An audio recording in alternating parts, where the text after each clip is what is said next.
Have you ever noticed how tired it can feel to always be in charge? Not just physically tired, but mentally worn down from carrying responsibility, making decisions, fixing problems, and trying to keep everything running smoothly. Maybe you've spent decades being the one others relied on. The parent who held things together, the worker who made sure the job got done right, the person who felt it was their duty to manage, organize, and worry. And now, after 60, you might be asking yourself a quiet question late at night or early in the morning. Why do I still feel so tense, even though life is supposed to be slower now? That question is at the heart of what we're talking about today. Because for many people, especially those of us who've lived a long, responsible life, control becomes a habit. We don't even notice we're holding on so tightly. We tell ourselves it's just how we are. That it's what keeps us safe, respected, and needed. But what if that constant need to control is actually what's keeping us tired, anxious, and restless? What if letting go, just a little, could bring more peace than we've felt in years? In this conversation, I want to gently explore what really happens when you begin to loosen your grip after 60. Not giving up on life, not becoming careless or passive, but learning where control helps and where it quietly hurts.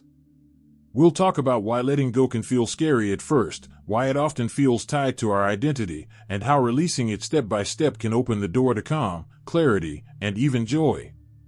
And we'll start with something very simple, something that often goes unnoticed. For most of my life, I thought control meant responsibility. If I didn't stay on top of things, something would fall apart. If I didn't remind, correct, plan, or oversee, things would go wrong. And to be fair, there were many years when that was true. Raising children, building a career, caring for family, those years required structure and effort. Control had a purpose. But the problem started when that role never ended. Even when circumstances changed, even when others were capable, I still felt the need to manage. One day, I realized how much of my stress came from trying to control things that were no longer mine to control. Adult children's choices. Other people's moods. The pace of the world. Even my own aging body. I was holding on to an image of how things should be, and reality kept reminding me that life doesn't always follow our plans. That tension, between how things are and how we want them to be, creates quiet suffering. The first shift happened when I noticed how often I said yes out of habit. Yes to responsibilities I didn't really want. Yes to solving problems that others could solve themselves. Yes to worries that didn't need my constant attention. Control doesn't always look like bossiness. Sometimes it looks like overhelping, overthinking, and overcarrying. When I began to pause before stepping in, something unexpected happened. Things didn't collapse. People figured things out. And I felt a small sense of relief, like setting down a heavy bag I didn't realize I'd been carrying. Letting go of control also meant letting go of the belief that my worth came from being needed. This was a hard one. For many of us, especially in earlier generations, being useful was tied closely to love and respect. We were taught to be strong, dependable, and self-sacrificing. So when life slows down and fewer people rely on us in the same way, it can feel uncomfortable, even painful. We may try to regain that feeling by staying involved in everything, offering advice that wasn't asked for, or worrying constantly. But true worth doesn't disappear when roles change. It simply asks to be seen differently. Another place control shows up is in our expectations. Expectations about how others should behave, how the day should go, how our bodies should feel. After 60, life teaches us, sometimes gently and sometimes firmly, that many things are out of our hands. Health can change. Plans get interrupted. People surprise us. When we fight these realities, frustration grows. When we soften toward them, something else appears. Acceptance. And acceptance doesn't mean liking everything.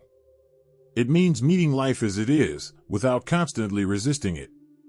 I remember a moment when I missed an appointment because my body just felt slower that day. In the past, I would have been angry with myself, pushing through, ignoring the signals. That day, I stopped.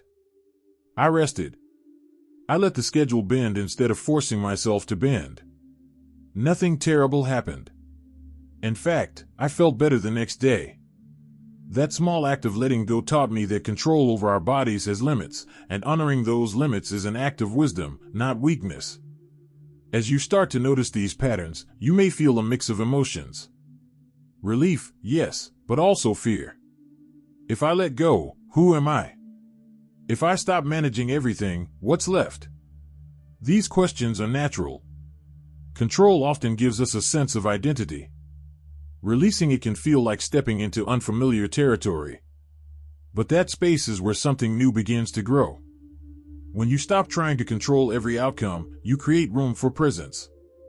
You notice the sound of birds in the morning. You enjoy conversations without planning your response. You rest without guilt. Life feels less like a problem to solve and more like something to experience. That doesn't happen all at once. It happens slowly, with small choices, gentle pauses, and growing trust. And this brings us to another important layer of letting go, one that touches how we relate to others and how much emotional weight we carry every day. Because control isn't only about tasks and schedules.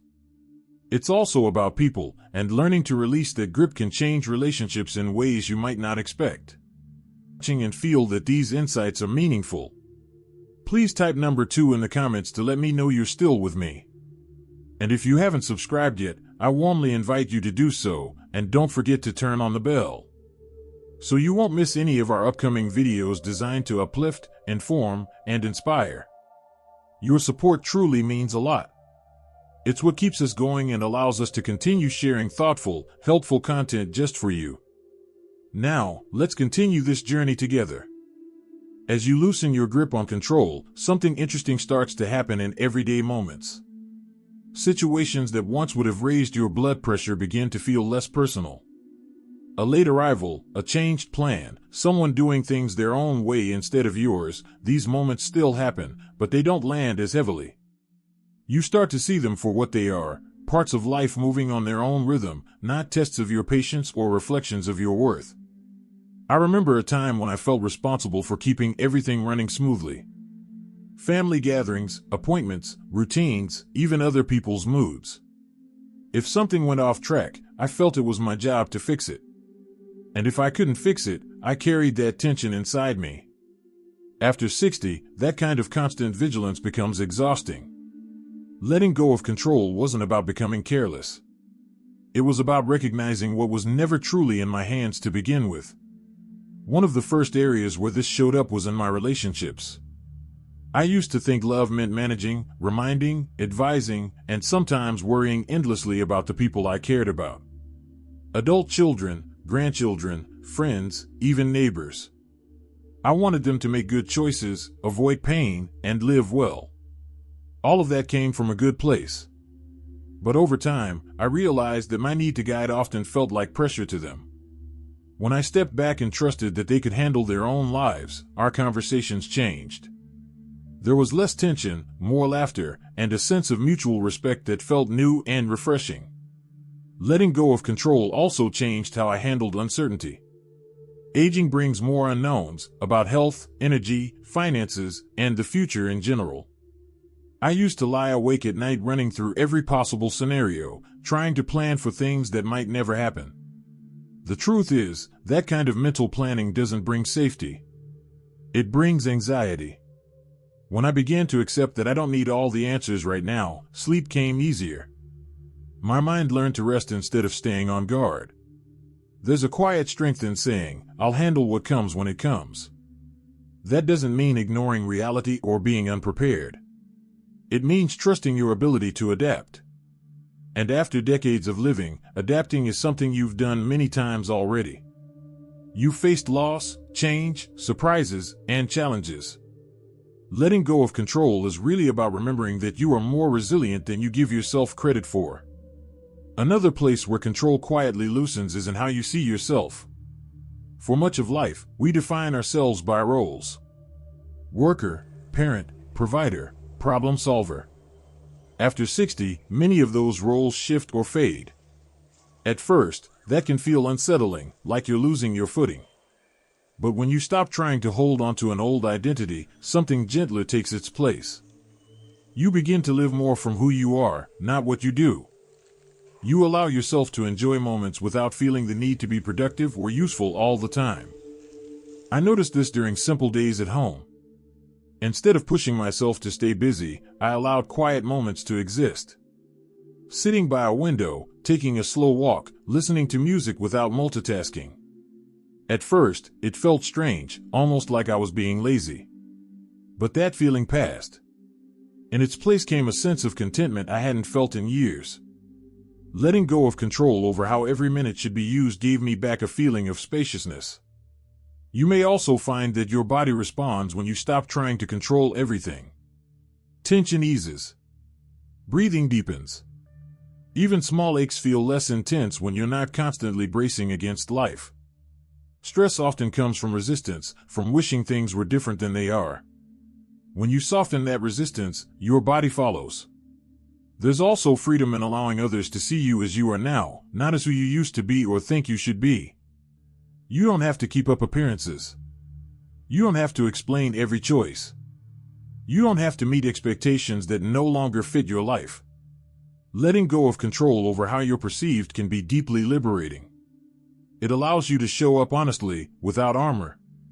Of course, this doesn't happen all at once. Control is a habit built over many years.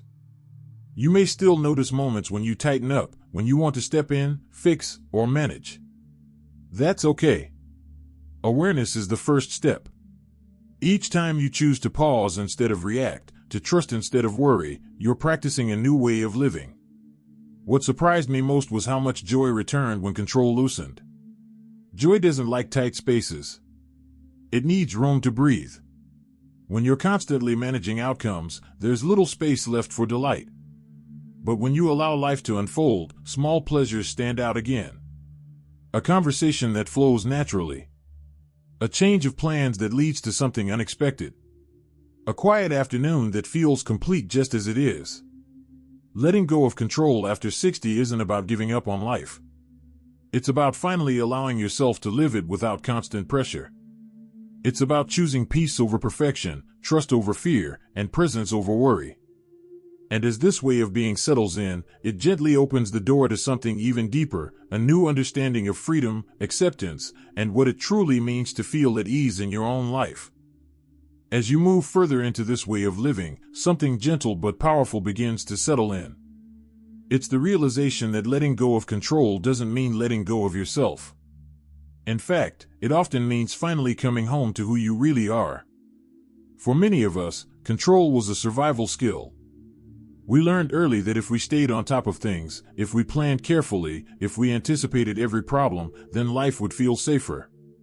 And for a long time, that worked. It helped us raise families, hold jobs, and get through difficult seasons. But after 60, the weight of carrying everything starts to feel heavier than the benefit. One of the biggest changes I noticed was how much calmer my relationships became when I stopped trying to manage other people's choices. There was a time when I felt responsible for fixing things, offering advice even when it wasn't asked for, worrying when others didn't do things the way I would have.